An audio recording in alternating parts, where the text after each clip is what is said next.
atau main HP, jadi komunikasi antar persona kurang. Kalau zaman dulu mungkin sudah terjadi komunikasi antar persona, ya, di kereta maupun di bis kota. Nah, kalau yang nomor satu ini tidak bisa dikatakan itu sebagai peristiwa tutur. Ya, kesepakatannya apa misalnya? Kemudian pokok pembicaraannya apa? Karena berganti-ganti topik pembicaraan. Mungkin ada perkenalan, mungkin profesi, mungkin tempat tinggal, dan sebagainya. Ya. Kemudian yang kedua, bagaimana percakapan antara orang yang menjual dan temannya. Ya, mungkin ada teman yang satu kos, ya, kemudian yang satu tidur, tapi mengigau, kemudian ditangkap oleh temannya yang sadar, ya. Kemudian terjadi dialog. Ya. Kalau dulu ada teman-teman yang agak nakal itu ada orang menggigau dipegang apa jempol kakinya, ya. Itu akan muncul itu, pacarmu siapa, kamu sudah pergi kemana saja, pacarmu sudah dibelikan apa atau minta apa dan sebagainya, itu muncul semua, ya, tapi tidak usah ditiru, ya. Oke, yang kedua ini juga tidak bisa dikatakan itu peristiwa tutur, ya, karena yang satu tidak sadar, yang satu sadar, ya. Dan juga bagaimana ketika terjadi peristiwa gendam misalnya, ya, yang mengendam, yang genam tidak sadar, ya, itu juga tidak bisa dikatakan sebagai peristiwa tutur. Karena apa? Sebab mitra tuturnya itu tidak sadar, dia memberikan jawaban, dia memberikan sesuatu atau mengantar kemana, ya, itu dilakukan dalam kondisi tidak sadar. Nah, itu bisa dikatakan sebagai peristiwa tutur? Tidak, itu tidak bisa dikatakan sebagai peristiwa tutur. Oke, kita lanjutkan. Nah, peristiwa tutur merupakan peristiwa sosial, ya, al-hadath al-ijtimai, karena menyangkut pihak-pihak yang bergaul dalam suatu situasi dan tempat tertentu. Oke, jadi peristiwa tutur ini merupakan peristiwa sosial, ya, seperti yang terjadi di pasar, di ruang persidangan, ya, di perkuliahan, kemudian di rapat, ya, itu merupakan peristiwa sosial. Tidak hanya menyangkut orang per orang, tapi merupakan menyangkut masyarakat tertentu, ya. Oke. Di sini sampaikan bahwa menyangkut pihak yang bertutur dalam suatu situasi dan tempat tertentu. Oke.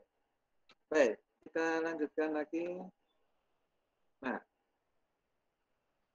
terkait dengan komponen peristiwa tutur, ya, tadi saya sebutkan di atas, atau saya sebutkan sebelumnya bahwa percakapan antar penumpang di bus kota maupun di kereta api yang tidak saling mengenal itu, yang topiknya berganti-ganti, itu tidak bisa dikatakan peristiwa tutur.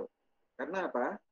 Karena untuk disebut sebagai peristiwa tutur memenuhi, ya, harus memenuhi komponen-komponen, ya, yang ditetapkan dalam peristiwa tutur.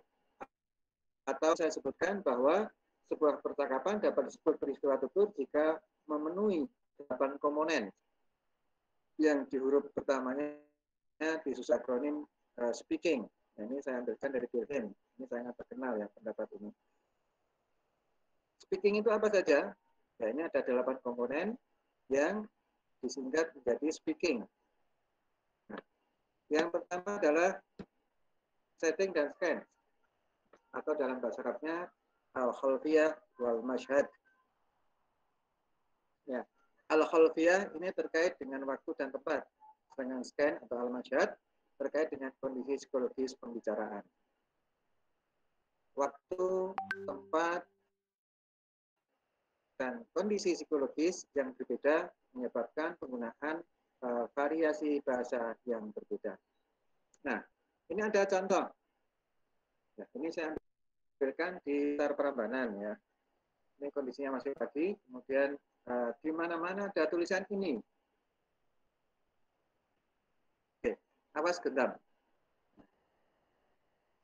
Ketika Anda mendengar atau mungkin melihat pengumuman yang semacam ini, ya, ini pengumuman yang sifatnya untuk pengunjung pasar. Pengumuman yang ditujukan kepada pengunjung pasar. Nah, kira-kira apa yang ada di dalam benak teman-teman sekalian? Atau awas copet, awas gendam misalnya. Apa yang ada di dalam benak teman-teman?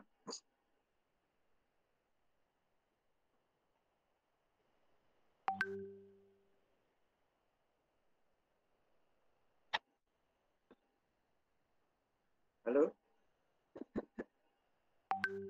Ya, ketika Anda melihat tulisan itu, mungkin di bis kota, mungkin kereta, mungkin di stasiun, mungkin di pasar. Oke. Berarti kemungkinan sudah sering terjadi, Ustadz, di sana.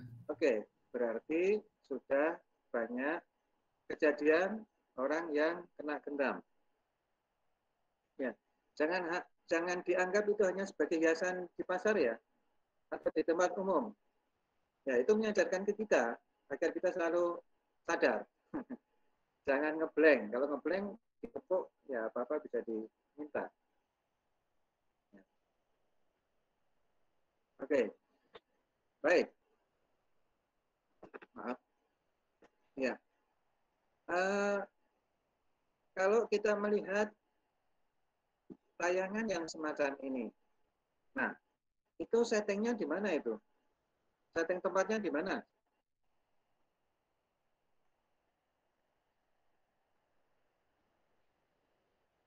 Oke, ini ada orang berjualan, tapi pembelinya tidak terlihat di sini ya, hanya kepalanya sedikit saja ini. Oke, kalau kita berbicara tentang S, al-khalfiyah wal masyhad, maka kita bisa menyebutkan bahwa ini terjadi di pasar. Ya, tempatnya di pasar. Waktunya kapan? Oh, ini masih pagi. Ya kan? Terbukti dengan masih banyaknya lampu-lampu yang masih menyala di sini. Ya, mungkin jam 5 atau jam 6. Kalau jam 7 sudah dimatikan lampunya. Oke, baik. Di sini disebutkan bahwa waktu, tempat, dan kondisi psikologis yang berbeda menyebabkan penggunaan variasi bahasa yang. Nah, ketika kita ke pasar, kemudian kita membeli sesuatu. Nah, ketika kita membeli sesuatu atau menawar sesuatu ke pembeli, ke penjual, maaf, bahasa yang kita gunakan itu bahasa apa biasanya? Apakah bahasa Indonesia benar? Ataukah bahasa dalam pergaulan sehari-hari? Atau mungkin variasi dari suatu bahasa? Yang terkesan akrab, Ustadz. Nah, itu penting. Ya. Ya. Ketika kita membeli sesuatu, maka agar kita bisa mendapatkan harga yang murah dan kualitas barang yang baik, ya biasanya kita menyesuaikan dengan bahasa penjualnya. Ya. Kalau penjualnya orang Jawa dan Anda membeli sesuatu, menawarnya dengan bahasa Inggris, biasanya harganya akan naik. Dinaikkan, wah ini bukan dari kita, ini orang asing. Nah, ya, anekdotnya sama-sama pisang goreng tapi diiklankan dengan bahasa Indonesia dan bahasa Inggris harganya beda ya. Ya. Kalau diiklankan dengan bahasa Inggris, oh, mungkin bisa 3 kali lipat. Kalau diiklankan dalam bahasa Indonesia, mungkin harganya ya rata-rata lah. Oke, oleh karena itu teman-teman sekalian, itulah perlunya kita belajar sosiolinguistik. Ya. Kita tahu siapa orang yang kita ajak berbicara. Ketika penjual menggunakan bahasa Indonesia, kita gunakan bahasa Indonesia yang gaul misalnya. Ketika mereka menggunakan bahasa Jawa, ya kita gunakan bahasa Jawa. Kalau misalnya kita ke suatu daerah dan penjualnya itu menggunakan bahasa Bugis, kita gunakan bahasa Bugis misalnya. Nah, keakraban itu biasanya akan memunculkan apa? Sisi psikologis yang sama antara penjual dan pembeli. Karena apa? Merasa satu wilayah, merasa mungkin malah satu keluarga. Kalau di perantauan, sehingga penjual akan memberikan harga yang sewajarnya, ya. Atau mungkin malah mendapatkan diskon. Nah, teman-teman sekalian, yang saya amati karena saya juga sering pergi ke pasar ya. Kalau kita ke pasar-pasar tradisional itu, maaf, ini ada yang masuk.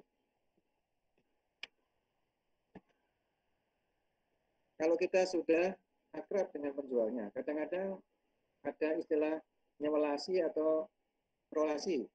Maksudnya apa? Misalnya biasanya kita membeli 10 barang yang sama, ya, misalnya tempe atau tahu ya. Ya, misalnya 10 itu 1.000. Nah, tapi karena kita udah kenal, maka dengan 1.000 kita bisa mendapatkan 11 atau 12 barang yang sama. Karena terjadi apa? Keakraban, kondisi psikologisnya sudah in. Ya. Ketika dulu saya KKN di Kalimantan Selatan, saya dulu KKN di daerah Loksado. Ya, di sana pasar terjadi pada hari Rabu saja. Nah, pada hari Rabu itu orang-orang dari bukit yang ada di atas pada turun ke Loksado. Mereka menggunakan rakit dengan membawa hasil pertanian mereka. Ada yang membawa babi, ada yang membawa kayu manis, ada yang membawa beras, ada yang membawa misalnya hasil hutan yang lain. Nah, di hari Rabu terjadi interaksi di pasar tradisional. Ketika kita menawar barang dengan menggunakan bahasa setempat, ya biasanya, ya waktu itu mereka menggunakan bahasa Banjar ya. Ya, biasanya akan mendapatkan harga yang normal, yang wajar.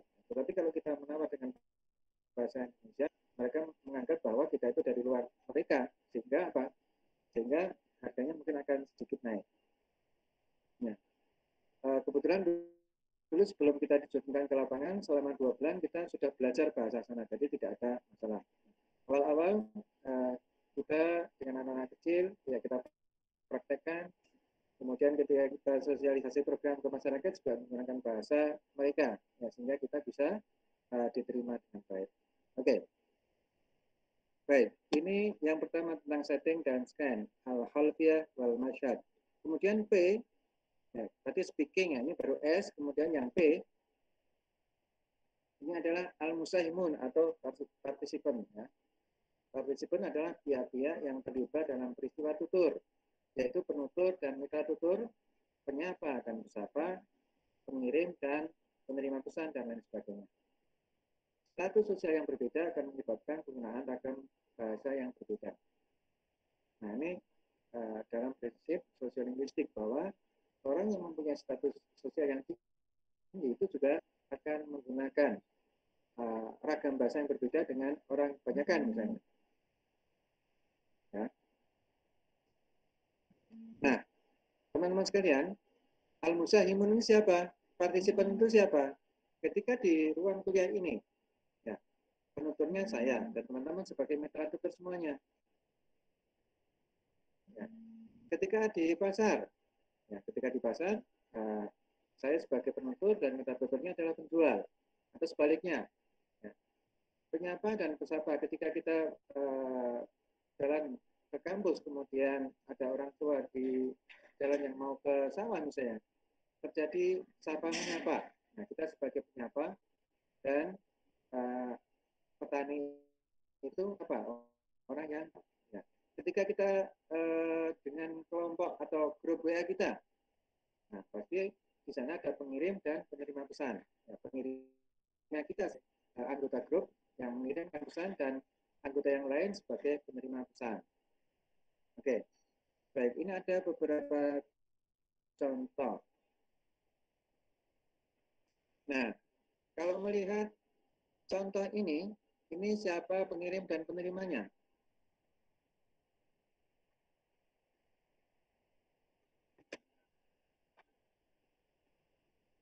Ya, mudah-mudahan sekarang sudah tidak ada penipuan yang semacam ini ya.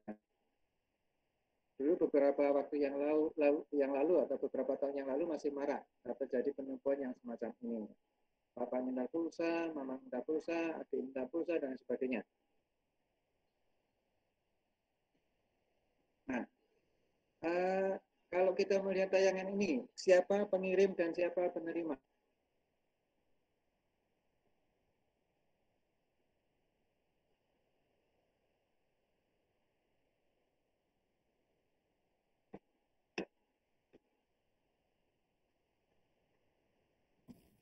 Man mursil, waman mursal. Al-mursil majhul Ustaz. Al mursil majhul. Wal mursal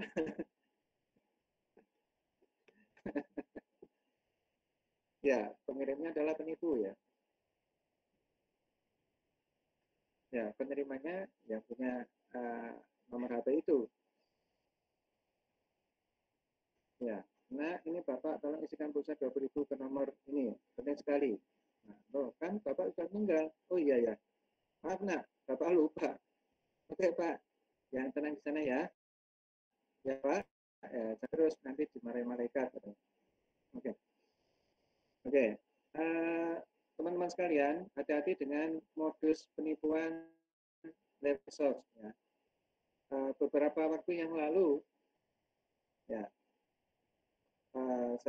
istri saya dan anak saya di rumah habis sholat maghrib. Kemudian ada orang telepon, ya, ada orang telepon. Nah, kebetulan waktu itu yang menerima istri saya, katanya dari kepolisian. Kemudian apa? Akhirnya diberikan ke saya. Ya, dari telepon itu terdengar orang seperti digebuki itu loh. Ada orang yang ya tolong jangan dipukuli, jangan dipukuli itu. Nah, mengatakan yang menelpon itu, Pak, saya dari kepolisian. Bapak Anda terlibat narkoba gitu. Saya tanya, maaf, ini dari kepolisian mana? Ya dari kepolisian Pak, ngeyel orangnya ya. Loh kepolisian kan banyak, seluruh Indonesia kan banyak. Di mana letak lokasi? Gitu. Di kepolisian Pak. Masa Bapak tidak percaya dengan saya? Ini anak Bapak terlibat masalah narkoba. Nah kemudian apa? Karena kami semua berada di rumah, terus saya bilang gini, saya mendengar itu kok seperti ada orang digebuki ya. Ya Pak. Kayak gini kan. Oke kalau begitu gebuki sampai mati aja nggak apa-apa, mana saya di rumah kok. Akhirnya ditutup. Nah, kemudian juga ada penipuan yang lain.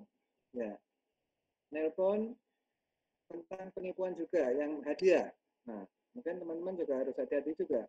Ya, karena biasanya yang berhadiah ada sedikit unsur hipnotis juga. Kita harus membatangi dulu ya ketika mengangkat itu. Yang menelpon katanya saya dapat hadiah sekian juta, katanya harus kirim sekian juta untuk pengurusan pajak. Nah, kemudian saya telepon ke yang bersangkutan, maaf, ini apakah bisa ketemu langsung? Oh, bisa, ini uangnya sudah saya siapkan gitu. Waktu itu katanya saya dapat hadiah 150 juta, saya harus menyiapkan uang 5 juta. Kan? Oke, untuk pajaknya. Oke, bisa ketemu langsung? Oh bisa Pak. Bisa ketemu di mana ya Pak? Di Polda DIY ya. Akhirnya yang bersangkutan juga nutup. Nah, itu ya banyaklah penipuan semacam itu. Tapi juga harus hati-hati teman-teman karena seperti yang saya sampaikan tadi ada bentuk penipuan lewat telepon yang agak ada unsur hipnotisnya. Mungkin seperti yang pernah saya sampaikan ke teman-teman dulu ada bimbingan skripsi saya yang ditelepon dihipnotis untuk mentransfer semua uangnya ke rekening penelponnya itu. So, ya dia ke ke ATM, kemudian sebelumnya dia bilang maaf uang saya di buku tabungan habis. Bagaimana kalau saya menggunakan buku tabungan teman saya? Oh bisa. Kasihan ya, akhirnya dia ke ATM ya sesuai dengan panduan penipunya, kemudian ya pencet-pencet habislah uang temannya. Oke, kita harus hati-hati dengan hal ini. Baik, ini pengirimnya adalah partisipannya adalah Al-Musaimun, yang mengirim pesan ini adalah ya penipu. Kemudian penerimanya adalah orang yang mempunyai nomor WA ini. Ya.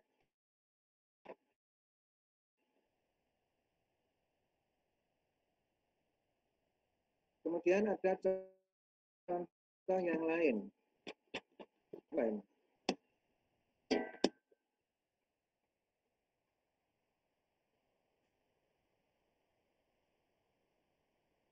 Ya, itu terjadi setahun yang lalu. Oleh karena itu teman-teman sekalian, ketika kita berbicara dengan orang lain di luar kelompok kita, ya kita gunakan istilah-istilah yang pas. Ya, kalau di situ kan bahasanya pakai kelon ya, walaupun kuliah online ya. Ya, orang tua seperti saya mungkin bingung juga, ini kok ngajak kelon. Ya, ya, gunakan kuliah online, jangan disingkat. Ya, kalau teman-teman di FIB mungkin sudah kenal dengan Bang Cok, Bang Tom, Bang Jo ya. Ya, itu sudah familiar dengan kita. Tapi dengan di katanya membuat kami terheran-heran itu, membuat kami kaget. Ya, karena banyak mahasiswa di FIB yang apa jembatan budaya itu. Nah, kalian di mana sekarang? Oh, masih di jembatan budaya, Pak. Ya, kami kaget juga. Oh, ini kok mengucapkannya lancar sekali dan tidak ada apa hambatan psikologis, berarti nggak tahu itu.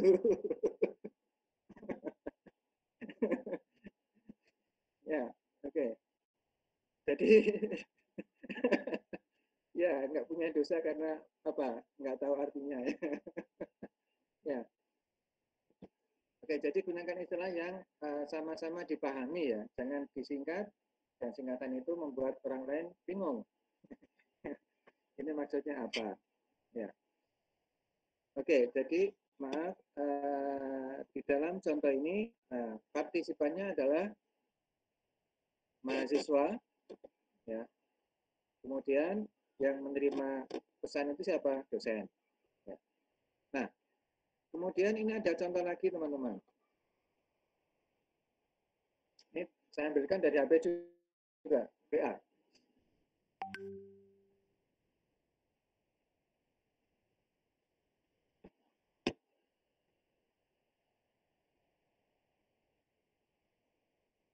Nah, cowoknya yang jelas tidak tahu bahasa Arab itu. Dia tidak membaca Abi kan bapak saya. Mungkin dikira nama ya. Nah, karena tidak tahu bahasa Arab, maka dibalasin aja seperti itu. Ya. Kalau cowoknya apa tahu kalau Abi itu bapakku, mungkin tidak berani menjawab seperti itu ya. Ya, ngapain subuh-subuh ada di kosan anak saya? Ya. Oh, ini ini tidak dilanjutkan, mungkin cowoknya takut juga ya. Kan bisa menjemput anak bapak untuk persiapan ujian kan bisa juga ya. Oke, jadi di dalam contoh yang ketiga ini partisipannya siapa? Oh, pengirimnya adalah bapak mahasiswi itu. Ya. Yang penerimanya siapa? Bukan anaknya, tetapi ternyata cowoknya. Oke, baik itu yang B. Kita lanjutkan yang E. Ya. E ini adalah ends yang meliputi purpose dan goal, atau dalam bahasa Arab kita sebut dengan al-ghayah. Nah, al-ghayah atau end ini menunjuk pada maksud dan tujuan peristiwa tutur. Misalnya, ya, peristiwa tutur yang terjadi di sidang pengadilan bermaksud untuk menyelesaikan suatu perkara. Tetapi para partisipan dalam peristiwa itu mempunyai tujuan yang berbeda. Jaksa ingin membuktikan kesalahan terdakwa. Kemudian pembela berusaha membuktikan bahwa terdakwa tidak bersalah. Dan hakim berusaha untuk memutuskan perkara dengan adil. Nah, peristiwa tuturnya sama, ya, yaitu di pengadilan. Ya. Tetapi jaksa, pembela, dan hakim mempunyai tujuan yang berbeda-beda. Jaksa ingin kesalahan terdakwa. Kemudian pembela berusaha membuktikan bahwa terdakwa tidak bersalah. Hakim berusaha memutuskan perkara dengan adil. Nah, kalau peristiwa tutur yang terjadi di perkuliahan bagaimana? Ini di ruang sidang. Kalau maaf, kalau peristiwa tutur yang terjadi di perkuliahan, ada dosen, ada mahasiswa. Ya. Peristiwa tuturnya di mana? Di perkuliahan. Kalau dosen, tujuannya apa? Oh, mentransfer ilmu. Kalau mahasiswa, nah, kira-kira apa?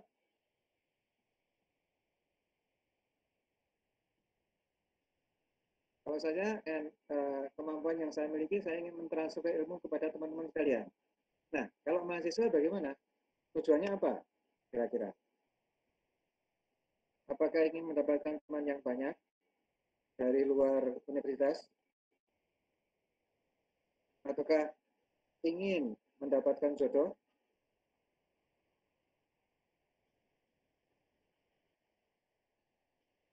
Ya. Ataukah ingin mendapatkan sertifikat dari IKI bahwa telah mengikuti program Merdeka Belajar itu? Kira-kira bagaimana? Oh, ini ada yang cari jodoh. Oke, nggak apa-apa. Kalau antar universitas kan tidak muhrim ya. Kalau muhrim itu satu prodi ya, bahaya itu.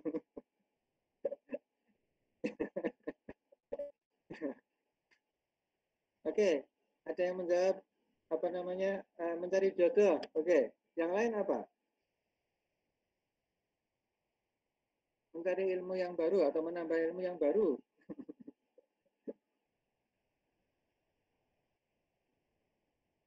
Oke, atau mungkin ingin kenalan dengan dosennya misalnya. Ya, jadi peristiwa sama di perkuliahan. Tapi mungkin dosen dan mahasiswa punya tujuan yang berbeda. Kalau dosen jelas ingin mentransfer ilmu kepada mahasiswa. Mahasiswa bisa macam-macam. Ya. Mungkin ada yang ingin mencari jodoh, ingin mendapat pacar, ingin mendapat kenalan baru, mungkin ingin mendapatkan ilmu yang bermanfaat dan lain sebagainya. Oke, baik. Oke.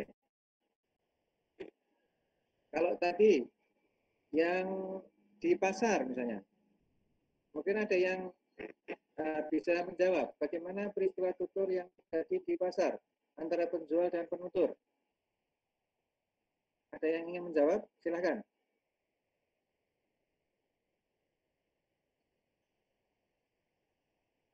Ya, mungkin bagi teman-teman yang sering belanja di pasar bisa apa namanya mempunyai gambaran ya. Tapi teman-teman yang beli sesuatu di mall, ya kan tidak pernah ada tawar-menawar harga di sana. Yang kita bayar ya sesuai dengan yang tercantum di harganya itu.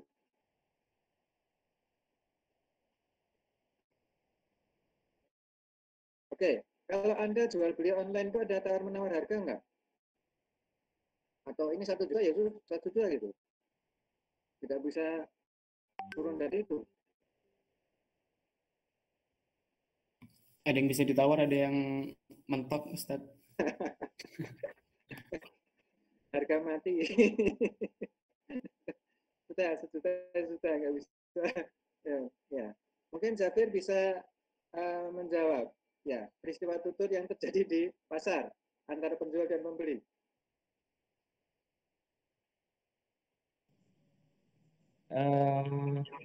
Apa ya? Penjual Menggunakan berusaha. bahasa-bahasa keakraban mungkin. Ya. Oke, kalau di pasar karena terjadi tawar menawar harga, ya, penjual yang jelas ingin menjual harganya dengan harga setinggi tingginya, dan kita sebagai pembeli ingin membeli dengan harga yang serendah rendahnya. Nah, nanti setelah terjadi tawar menawar harga ada kesepakatan harga. Ya, dulu ada beberapa mahasiswa asing yang belanja di pasar Beringharjo. Ya. Mereka heran mengapa penjual menawarkan harga baju misalnya 150. Ya. ditawar 75 diberikan. Kaget juga kok boleh 75. Ya, dari sana kemungkinan keuntungan yang diperoleh oleh penjual itu 15.000 atau mungkin malah 25.000. Ya, oke. Baik. Jadi teman-teman sekalian, ini saya lihat di oke. Pembelinya pergi kalau ya, itu ya yang sering terjadi seperti itu ya. Ketika ditawar harga separuh kemudian pergi baru 10 langkah atau 5 langkah dipanggil. Oke, nggak apa-apa. Ya bolehlah dengan harga segitu. Tapi nanti dengan yang lain katakan kalau ini harganya sekian ya. Oke, baik. Oke, itu tujuan ya, ya. Kemudian yang A, ya, speaking ini baru S, P, E dan A. Ya. Sequences itu syakul kalam wa madmunuhu. Ya. Jadi syakul kalam wa madmunuhu itu mengacu pada bentuk dan isi ujaran. Bentuk ujaran berkaitan dengan kata-kata yang digunakan, bagaimana penggunanya dan hubungan antara apa yang dikatakan dan topik yang dibicarakan. Bentuk ujaran dalam perkuliahan dan dalam pesta berbeda. Ya, demikian juga isinya. Ya. Ketika kita di dalam perkuliahan ini, ya, peristiwa tutur yang terjadi di dalam perkuliahan, maka bahasa yang digunakan, berulang kali saya sampaikan, adalah bahasa Indonesia yang baik dan benar. Karena memang ada peraturannya. Ya. Di dalam perkuliahan kita menggunakan bahasa resmi, ya, bahasa yang baik dan benar. Ya. Kalau di pesta bagaimana? Di pesta bisa kita gunakan bahasa yang tidak resmi, ya, ragam yang santai. Ya. Oke, juga tadi ketika kita belanja di pasar misalnya, untuk ujarannya apa? Ya. Yang kita gunakan adalah bahasa ragam santai, bahasa yang digunakan untuk pergaulan sehari. Ya, tidak menggunakan bahasa Indonesia standar. Ketika di dalam pidato pengukuhan profesor atau mungkin pidato tes atau mungkin pidato presiden, ya itu juga bentuk ujaran yang digunakan itu adalah bahasa Indonesia yang baik dan benar. Ya, isinya sesuai dengan topik ujaran. Oke. Nah, ini bagaimana ini ada contoh yang semacam ini. Ini bahasa Inggrisnya bahasa Inggris apa ini?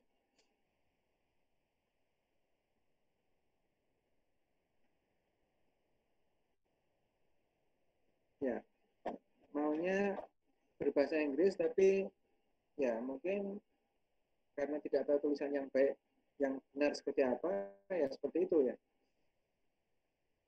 Thank you for come to visiting us. Tapi tulisannya semacam itu. Ya, kira-kira bagaimana tanggapan seorang turis asing yang melihat tulisan ini?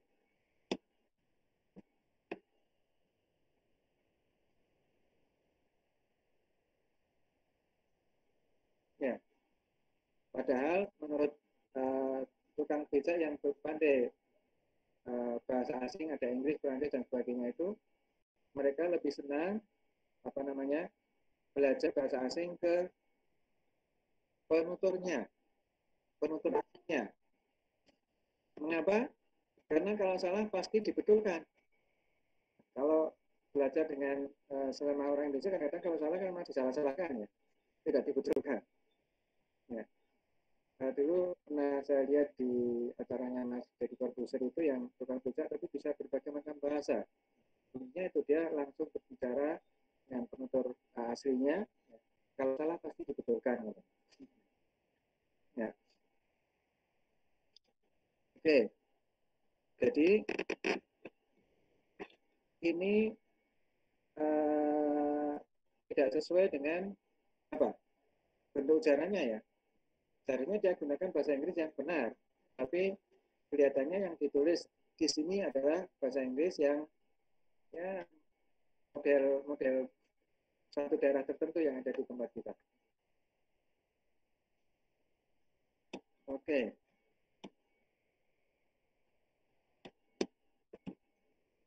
Nah, ini enggak kelihatan ya. Nah, kalau seperti ini berarti bahasa Arabnya yang digunakan adalah bahasa Arab yang fusha. Ini juga kita bisa menganalisis dari segi sosiolinguistik. Ya. Siapa berbicara kepada siapa, dengan bahasa apa, dengan tujuan apa, dalam situasi yang bagaimana. Oke. Nah, kalau ini bagaimana ini? Ini bukan mobil saya. Ini bukan mobil saya, tetapi ketika saya pergi ke Tegal, kemudian saya mampir di daerah Batang. Waktu itu kita makan di restoran, kemudian ada mobil yang plat nomornya itu kok nama saya. Akhirnya saya potret. Oke. Ya, ini juga bisa kita analisis. Ya, dari segi sosiolinguistik. Ya, sama. Siapa berkata kepada siapa? Oh, ini yang punya mobil. Berkata kepada siapa? Yang melihat plat nomor ini. Ya, dengan tujuannya apa? Untuk memberitahukan bahwa yang punya mobil ini namanya ini. Oke. Baik. Kita lanjutkan. Kita lanjutkan. Nah, komponen peristiwa tutur yang lain, jadi ada S, P, E, A. Nah, sekarang E, K, ya, atau miftah dalam bahasa Arab. Nah, ini mengacu pada nada, cara, dan semangat di mana suatu pesan disampaikan dengan semangat. Jika apakah dengan marahkah, apakah suatu pesan disampaikan dengan serius, atau dengan singkat, atau mungkin dengan mengejek, ya, atau mungkin dikatakan dengan sombong, atau disampaikan dengan gerak tubuh, isyarat, dan lain sebagainya. Nah, kalau peristiwa tutur yang terjadi di persidangan, ini kita bisa melihat dari hal ini, T-nya. Nah, apakah pembelaan dari lawyer itu disampaikan dengan nada marah, ataukah menasihati, ataukah mengejek, atau singkat? Nggak mungkin. Ya. Ketika membela mungkin dengan bahasa hukumnya ya tidak mungkin singkat, ya, tetapi dengan argumen berdasarkan pasal-pasal yang ada di kuhap. Oke. Jadi teman-teman sekalian, sampai di K ini kita bisa mengetahui dari komponen peristiwa tutur ya. Speaking ada can, ada participle, ada N, kemudian ada expenses, kemudian ada K ya. Oke. Kalau misalnya kembali ke peristiwa tutur yang ada di persidangan. Nah, jaksa kemungkinan juga akan menyampaikan ya, pembuktiannya bahwa si A bersalah mungkin juga dengan semangat, ya, dengan serius. Ya, pembela juga akan membuktikan bahwa klaimnya itu tidak bersalah. Ya, pasti akan disampaikan dengan serius dan dengan nada yang berapi-api saya kira. Nah, bagaimana hakim untuk memutuskan? Ya, tentunya akan disampaikan dengan serius. Itu di ruang persidangan. Kalau di pasar bagaimana? Nah, seperti yang disampaikan tadi, ketika sudah ada keakraban antara penjual dan pembeli, maka mungkin akan disampaikan dengan cara santai, tidak berapi-api. Kan lucu ketika tawar-menawar kok berapi-api, atau apalagi marah. Ya, nanti tidak akan ada kesepakatan harga. Rugi semuanya. Yang satu tidak dapat barang, yang satu tidak dapat uang, tidak dapat untung. Oke, baik. Baik, teman-teman sekalian, ketika Anda mungkin tertarik dengan teman ya, kemudian dia menjawabnya dengan singkat, yaitu hati-hati. Nah, secara sosiolinguistik mungkin dia sudah tidak ada respon dengan kita.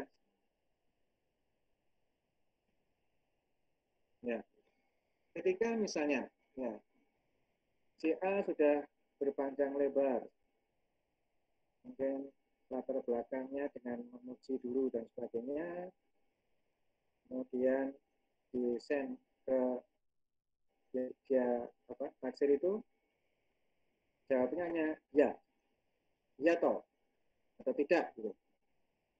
Nah itu sinyal bagi yang mengirim pesan bahwa penerima itu tidak ada respon dengan kita. Ya. Nah, oleh karena itu kemungkinan besar pengirim juga mungkin harus sadar diri ya. Kalau nggak ada respon ya udah gitu.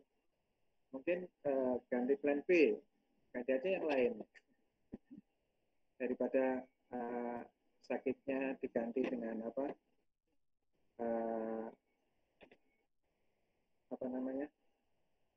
PVC itu ya, daripada sakitnya mengalir sampai jauh nggak usah ya.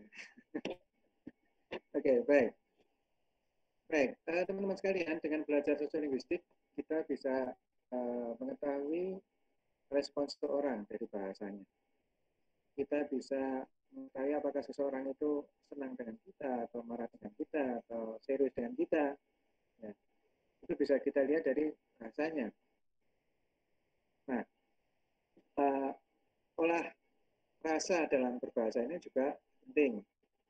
Oleh karena itu, sekali lagi dalam prinsip sosiolinguistik, kita harus tahu siapa yang kita ajak berbicara.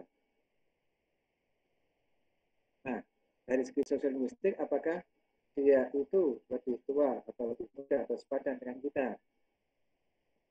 Kemudian profesinya apa? Kemudian latar belakangnya seperti apa? Ketika kita sudah tahu tentang latar belakang, umur, status dan sebagainya dengan seseorang, maka kita bisa menggunakan bahasa kita dengan sebaik-baiknya. Baik, mungkin untuk teman-teman yang sering berbicara di depan umum, ini juga perlu ya menyesuaikan hal ini. Dalam arti apa? Siapa mitra tutur kita? Ketika misalnya kita memberikan pengajian di masyarakat, mereka itu dari kelompok terpelajar atau bukan? Atau mungkin apakah mereka dari kalangan pengusaha, apakah dari kalangan dosen, atau kalangan misalnya kiai atau yang lain. Nah, kalau kita sudah tahu latar belakang mereka, maka kita juga bisa menyesuaikan bahasa kita, bisa menyesuaikan materi kita. Ya, tidak dalam bahasa Jawa itu apa? Kebiaya dianggap sama. Beda. Ya. Katanya di dalam bahasa Arab kan ada ungkapan likuli makomin makolun ya. Ya. Itu terkait dengan syakul kalam tadi, konteksnya seperti apa. Oke. Juga misalnya ketika kita memberikan pengajian kepada masyarakat dan mereka itu tidak bisa bahasa Indonesia, nah ini masalah bagi kita. Apakah kita menguasai bahasa mereka? Kemudian ungkapan-ungkapan yang kita gunakan tentunya dengan ungkapan yang sesuai dengan kemampuan mereka, yang sesuai dengan kebudayaan mereka. Ya. Jangan sampai misalnya kita menggunakan bahasa yang tidak mereka pahami, kan percuma. Nah, juga teman-teman sekalian, sebetulnya di dalam sosiolinguistik itu juga ada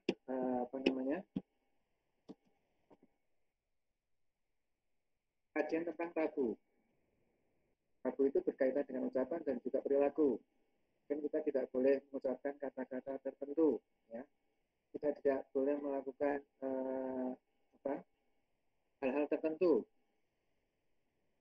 Ya, itu penting kita ketahui. Agar apa? Agar kita tidak melanggar kode etik yang ada di sana. Jadi misalnya kita tidak boleh mengungkapkan kata-kata yang terkait dengan mungkin roh halus, apakah binatang tertentu, atau mungkin perilaku tertentu, itu penting kita ketahui. Agar ketika kita memberikan penjelasan kepada masyarakat, kepada audiens, itu tidak menyinggung perasaan mereka.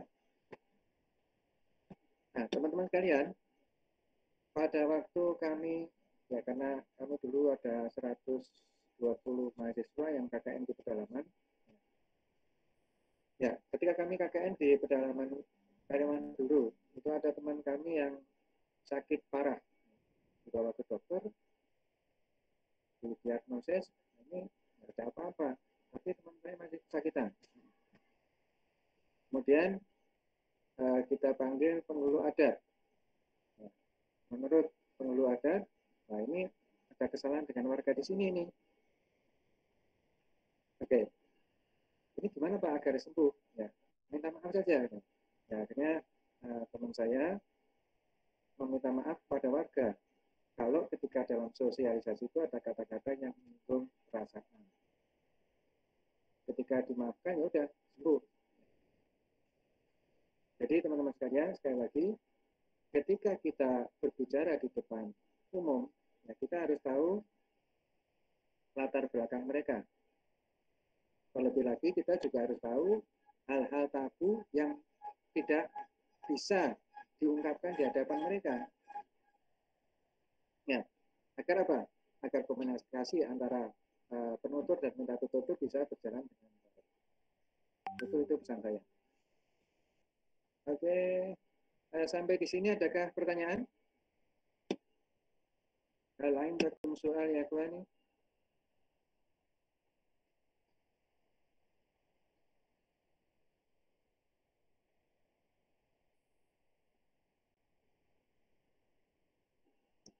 Oke, kalau belum ada, ini ada contoh ya.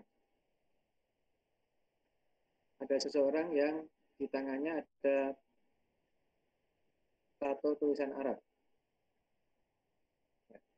Tua dengan tibar itu. Ya, ini dalam bahasa Jawa ya tahan uji, kuat dalam ujian. Oke, baik. Kalau kita lihat di dalam tulisan ini, maka ungkapan yang dituliskan di sini ini menggunakan bahasa Arab yang fusha, E-nya, ya. Oke. Ini merupakan salah satu data dari penelitian saya tahun 2018 kalau nggak salah. Ya, penggunaan tato Arab di media sosial. Oke, tulisan saya sudah dimuat di jurnal An-Nabiroh di Universitas Islam Negeri Lampung. Oke, teman-teman sekalian, saya tertarik meneliti ya penggunaan bahasa yang kaitannya dengan masyarakatnya. Oke, mungkin hal-hal ini jarang dipikirkan oleh peneliti yang lain. Mungkin mereka berpikir secara normatif. Saya berpikir di luar itu. Oh, ternyata saya lihat misalnya ketika saya ke pasar ada orang yang di lengannya ditato Arab. Saya tanya, Mas, ini untuk apa ada tulisan Arab di sini? Oh, ini untuk kekuatan misalnya. Nah, itu memicu saya. Kalau begitu, fenomena ini menarik untuk diteliti. Walaupun di dalam Islam sudah ada ajaran bahwa kita dilarang untuk menato ya di dalam tubuh kita. Tapi dalam kenyataannya banyak sekali yang menatokan tulisan Arab di tubuhnya. Ya, ada yang di tangan, ada yang di tengkuk, bahkan ada yang di jidat yang terlafaz Allah misalnya, ada yang di punggung, ada yang di bawah punggung, ada yang di kaki bahkan. Ya, oke. Dari hal ini kita bisa menyimpulkan bahwa ya bahasa Arab itu universal. Ya, tidak hanya digunakan di dalam ranah keagamaan saja, tidak hanya digunakan di dalam konteks peribadatan, tapi juga ada yang menggunakannya dalam konteks yang lain. Ya, mungkin mereka menyebut bahwa tulisan tato Arab di buku itu seni, bisa juga. Ya, ya dari penelitian saya ada ayat-ayat Al-Quran juga yang dituliskan di dalam tubuhnya, ditatokan di dalam tubuhnya. Ada ayat-ayat dari Injil juga. Ya, ada raja juga yang dituliskan. Ya. Oke. Baik. Ya, dari segi contoh ini dari segi K, maka tulisan tato Arab ini merupakan bahasa Arab yang fusha. Oke. Kemudian, nah, yang I atau al-alat instrumentalitis mengacu pada bahasa yang digunakan, seperti apakah bahasa lisan, bahasa tertulis, melalui telepon, dan sebagainya. Instrumentalitis itu juga mengacu pada kode ujaran yang digunakan, apakah menggunakan bahasa, dialek, ragam, atau register. Jadi, komponen yang selanjutnya yang I itu merupakan instrumentalitis atau alat dalam bahasa Arabnya. Ya. Kita lihat ketika di dalam suatu peristiwa tutur, apakah yang digunakan itu adalah bahasa, apakah dialek, atau mungkin ragam, atau mungkin register. Register itu biasanya bahasa khusus yang hanya diketahui oleh kelompoknya saja. Nah, kelompok lain tidak tahu. Ya, misalnya apa? Ada beberapa skripsi di dalam perpustakaan kita. Ya, ada register, misalnya register lomba burung. Nah, itu hanya diketahui oleh komunitas pecinta burung saja. Misalnya register yang digunakan oleh kapsul salon, ya mereka hanya yang tahu hanya kelompoknya saja. Orang lain tidak tahu. Mungkin bahasanya sama, tetapi pemahamannya berbeda. Ya. Oke, contohnya. Nah, ini juga contoh tato juga, maaf ya, ada di tangan. Ya, ini lambang spiritual Mesir kuno ya. Ini sebetulnya bisa dibaca tapi terbalik ya. Ini Sa'adah. Nah, ini As-Sa'id kalau disambung ke sana. Ya, hanya saja kalau kita baca dari sini kan beda. Jadi, ya ini membacanya di sini. Oke. Kalau kita lihat ini berarti ini campuran antara yang disebut dengan raja dan juga tulisan. Ya. Kalau Sa'adah sendiri itu apa? Itu bukan dialek tapi bahasa ya. Kemudian juga di sini ada As-Sa'id misalnya. Ini juga bahasa Arab yang fusha. Hanya saja ini tulisannya dipotong-potong dan ini dibalik. Oke. Itu instrumentalitis. Oke. Kemudian yang N, norm of interaction and interpretation. Mi'yar ta'amul wa tafsir. Ini mengacu pada norma atau aturan dalam berinteraksi. Misalnya, berkaitan dengan cara menginterupsi, bertanya, menyanggah, norma penafsiran terhadap ujaran mitra tutur. Oke. Di dalam bahasa Arab, kita sudah diajari bagaimana menginterupsi di dalam rapat, misalnya, atau mungkin di dalam perkuliahan, atau mungkin bagaimana kita bertanya, bagaimana kita menyanggah. Ya. Dan juga ketika kita menafsirkan ujaran mitra tutur juga ada normanya, ada aturannya. Ya, jadi komponen yang ketujuhnya adalah norm of interaction dan interpretation. Nah, sekarang yang terakhir ada yang atau al-kaf. Nah, mengacu pada jenis bentuk penyampaian. Apakah yang disampaikan itu dalam bentuk narasi, ataukah puisi, pepatah, atau doa, dan sebagainya.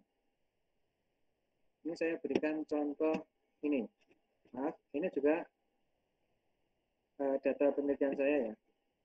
Yang jelas ini bukan garin ini. Ya. Ini juga membacanya sebetulnya dari kiri ke kanan, bukan dari kanan ke kiri. Akhla minal asal. Ya. Ini adalah lebih manis daripada madu. Nah, kalau dilihat ini yang lainnya apa ini? Apakah pepatah, apakah puisi, apakah doa?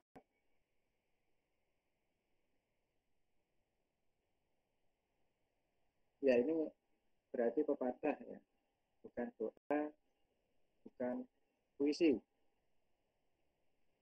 Ya.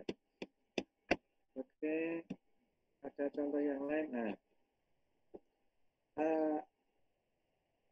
Nah, domain ini saya temukan sebelum pemilihan gubernur Jawa Timur. Ya. Wa in turid bi'asatan walam tamil fahtar khafifatan ahi ma'a amil imil. Ya, khafifatan imil dardak ya. Khafifatun imil dardak sidkuhuma. Mustaiqanun latah taron wairahuma. Ini puisi para pendukung Khofifah dan Emil Dardak waktu pemilihan gubernur Jawa Timur. Oke, ini dalam bentuk puisi. Nah, yang doa seperti apa? Ya, ini banyak diucapkan ketika kita mendoakan orang yang sakit. Ya.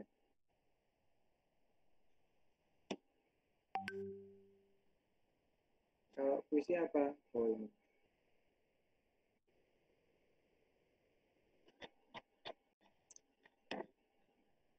Ya, ini dulu saya dan teman-teman membuat kumpulan puisi untuk hadiah teman saya yang meninggal. Dulu teman saya mengatakan kita buat tema tentang malam pertama. Oke. Ya. Semuanya menulis. Nah, saya masih ada tulisan sendiri.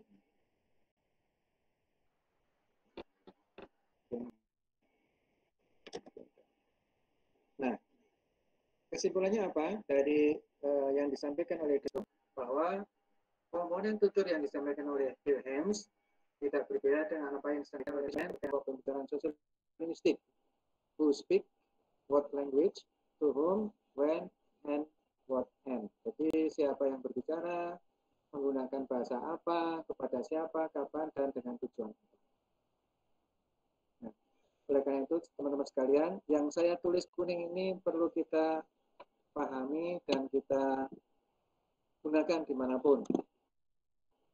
Ketika kita melihat suatu tulisan, ya, jangan dianggap itu sebagai hiasan saja. Oh, hiasan di jalan, hiasan di pasar, hiasan di kampus. Lihat, ya. Itu siapa yang berkata semacam itu? Menggunakan bahasa apa? Kepada siapa? Yang ditujukan itu siapa ya? Kapan? Dan dengan tujuan apa? Ya. Karena apa? Ini merupakan prinsip sosiolinguistik. Oke, sampai di sini adakah pertanyaan? Kalian takum soal? Ya, terkait dengan peristiwa tutur, kalau kita aplikasikan di dalam kajian bahasa Arab, ya, tadi sudah saya berikan, ketika kita ke negara-negara Arab, mungkin sekalian mencari data bagaimana proses jual beli dari tradisional Arab sana. Nah, bisa juga teman-teman bisa melihat bagaimana peristiwa tutur di dalam upacara kemiliteran misalnya. Kemudian di pengadilan. Nah, di pengadilan ini datanya banyak kita temukan lewat YouTube misalnya.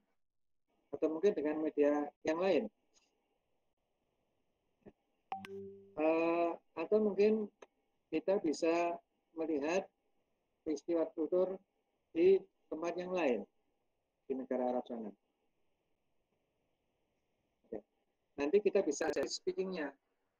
Nah, tadi sudah banyak saya tampilkan contoh-contoh. Ketika kita melihat misalnya peristiwa tutur yang ada di WA itu, kita bisa melihat dari segi speakingnya.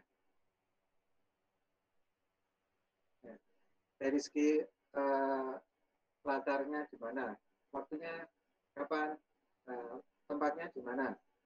Kemudian partisipannya itu siapa saja. Kemudian tujuannya apa. Kemudian yang digunakan itu bahasa atau dialek atau rakyat. Kemudian juga kita bisa melihat apa namanya komponen yang lain. Jadi dari 8 komponen itu bisa kita aplikasikan ke dalam apa? Dalam analisis kita. Oke. Itu yang bisa saya sampaikan pada hari ini teman-teman sekalian. Sebelum diakhiri, kalau indakum soal.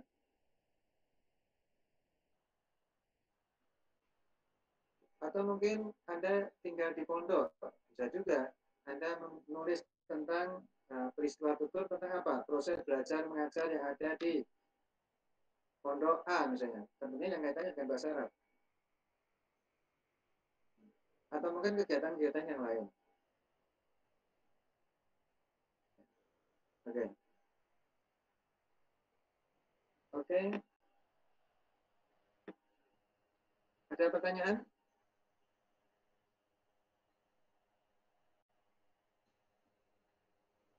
Kalau tidak ada, kita akhiri sampai di sini. Nanti minggu depan kita lanjutkan ke tindak tutur. Ya. Nanti saya share teman sekalian. Nanti materi saya share di baik. Syukran katsiran ala husni istimaikum. Assalamualaikum warahmatullahi wabarakatuh.